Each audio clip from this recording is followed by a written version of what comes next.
There is something genuinely sacred about the 4 years that students who go to residential colleges undergo. For most people, this is really their only time to ponder life's great challenges and to be reflective in a very serious way about what kind of adult life they want to lead. I'm Eric Adler, and I'm a professor of classics at the University of Maryland. It's my contention, but not only my contention, certainly that the humanities are not faring particularly well on contemporary college campuses. A lot of the defenses that have come out recently, although well-intentioned, are not really offering the best argument that we can. Most of the arguments highlight the skills that the humanities offer students. The skill most often vouched for is something nebulously called critical thinking, which I don't think is actually a particularly good defense of the humanities.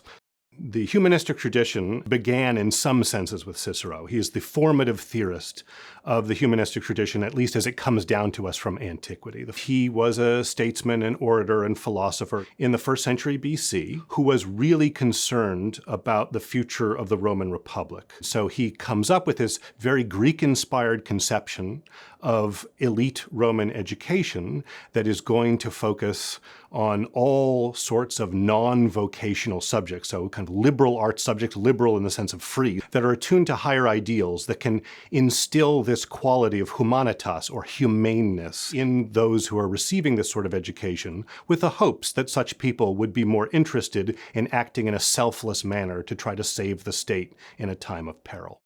Colleges in the United States, from the colonial period moving all the way forward to the Civil War, are dominated by the study of Latin and Greek, and they tended to have completely prescribed curricula. There were no majors, there were no choices. You would take all the same stuff, study all the same authors. The founding fathers' imaginations were deeply influenced by their own studies of classical literature. So it was rather natural for them, when building the government of the United States, to think back on Greek and Roman precedents for what sort of a government they wanted the United States to possess. There were kind of always criticisms from some Americans about the character of these colleges. America obviously is a very pragmatic society, and they had a country that needed to be tamed, land needed to be tamed, and there were a number of people who thought that it was sort of peculiar and maybe even unbecomingly European to have a kind of elite Latin and Greek inspired education that was only for, a select group of learned professions.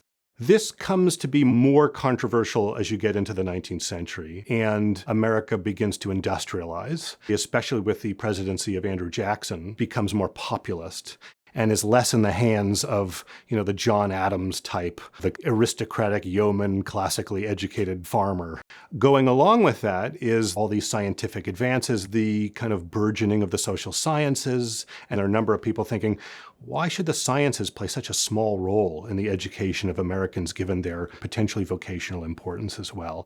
And that all leads up to the Battle of the Classics, which begins in the 1880s and it goes into the 19-teens. And that's the sort of big brawl between the traditionalists, who state that there are particular texts that everyone needs to read in order to be an educated person, and modernists who want to have an elective curriculum. And that's sort of part of the Battle of the Classics too. What sort of institutions do we want to have in America, and what sort of education ought they be providing?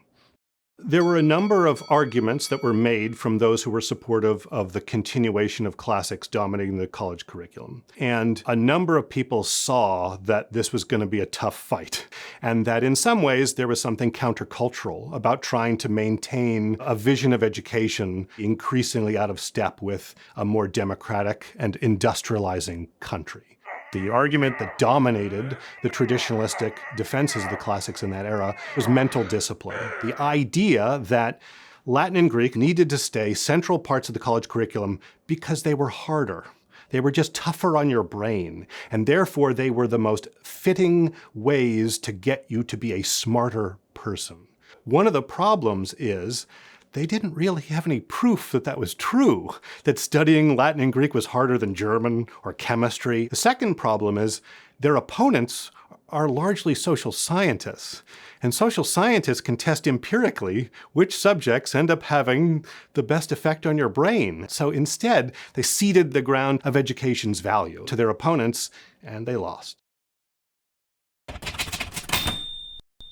Mental discipline was the kind of 19th century corollary to critical thinking. And so I think the kind of skills talk that we're doing today, although sometimes necessary, is the same sort of losing argument that lost during the Battle of the Classics. I do think one of the peculiarities of how scientistic our contemporary study has become is that we really undercut the role of the imagination in human flourishing. And that's one thing that I think is really of central importance. And that's something that, say, advertisers recognize very much. So if you watch an advertisement, very seldom do you get a dry relation of the benefits of an individual product. Instead, you get, Matthew McConaughey driving shirtless in a Lincoln or what have you. Now, you have to be a fool to think that if you purchase a Lincoln, I hate if that's your sponsor, that you will be transformed into a shirtless Matthew McConaughey. But obviously that stuff works, or they would not continue to do that. Well, if a silly advertisement for a car can do that, just imagine what the works of imaginative masterminds that have been read for millennia can actually do. And so I think that what you read matters. It is a mistake under the circumstances to allow students to go to college and say, take a humanities class. It doesn't really matter what the text is. No, it matters centrally what it is that you read, because what it is that you read ends up shaping you as a human being. There's something kind of perverse about allowing those who are uneducated to choose what the curriculum ought to be.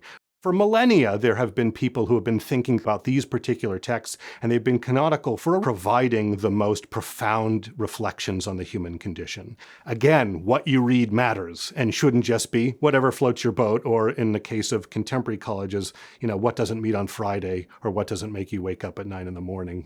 The sort of humanist regard for being a better person has been cast aside. And instead, it's focused more on a kind of romantic perception that people are by nature good and you just need to live up to your own impulses. And at the same period of time, the sort of scientific investigations that one engages in are going to naturally make the world a better place as we gain more material comforts and greater mastery over nature. There's a concern that this sort of education is going to create something that Irving Babbitt called efficient megalomaniacs. For example, our current generation of Silicon Valley tech giants who all say, it's almost a kind of line now out of a sitcom, that the reason they invented their app or what have you is to make the world a better place. And yet if you see the social science literature on these apps, most of their users are actually deeply depressed and hooked on their phones and so forth. Irving Babbitt believed that the most important struggle in a human life, sort of the central human drama, is the so-called civil war in the cave between one's higher potentialities and one's lower potentialities, that one needed to learn to foment one's good impulses, those that are altruistic, those that are good for oneself, but also good for other people, and also to tamp down those that are destructive, that are selfish and bad. Our higher education has become increasingly specialized, but it's also become increasingly vocational. A lot of that has to do with the democratization of higher education, but also financial tensions, colleges are more expensive and so forth. Yes, it's important to be prepared to go out into the workforce, and it's valuable to study things that give you the kinds of skills that are going to be applicable to one's own career. But life is about more than one's career. Life is also about flourishing and being a full individual. There's a kind of danger about education becoming so vocationally focused and so kind of transactional that students lose sight of higher ideals that really have played a fundamental role in Western education since Greek antiquity. As we're seeing right now, a number of humanities programs are being cut. And they're not being cut at Princeton and Duke and Harvard, the places that very elite people go to. They're being cut at state schools and smaller private schools that are easier to get into. And so we're actually moving back to a kind of earlier tradition then, because very few people went to college and received this sort of education at all. And now very few people may have the opportunity to have that sort of education at all. So it's entirely possible things are actually going to get more unequal, in which only those people who come from an elite are going to have a full humane education. And everybody else is going to be made a mere worker, right? And I don't think that that's good for human flourishing, but it's not good for our society either. There are great dangers in having a kind of education that is not self-reflective and that suggests that we can improve the world without improving ourselves. And that's precisely why we need the humanities.